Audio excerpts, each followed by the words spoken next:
নমস্কাৰ। অসম চৰকাৰৰ বিভিন্ন পৰীক্ষাত আহি থকা অসম বুৰঞ্জীৰ পাৰ্ট 4ৰ 5টা গুৰুত্বপূৰ্ণ প্ৰশ্ন হ'ল, তাৰে প্ৰথম প্ৰশ্নটো হৈছে ভগদত্তৰ বীৰত্বৰ কথা উল্লেখ কৰা মহাভাৰতৰ পৰ্বটোৰ নাম কি? উত্তৰ হ'ল দ্ৰোণ পৰ্ব। দ্বিতীয় প্ৰশ্নটো হৈছে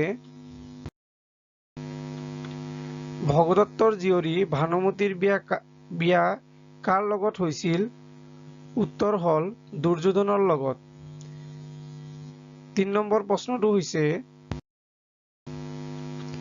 প্ৰাচীন কালত বিদৰ্ভৰ ৰজা কোন আছিল? উত্তৰ হ'ল ভীষ্ম। ৪ নম্বৰ প্ৰশ্নটো হৈছে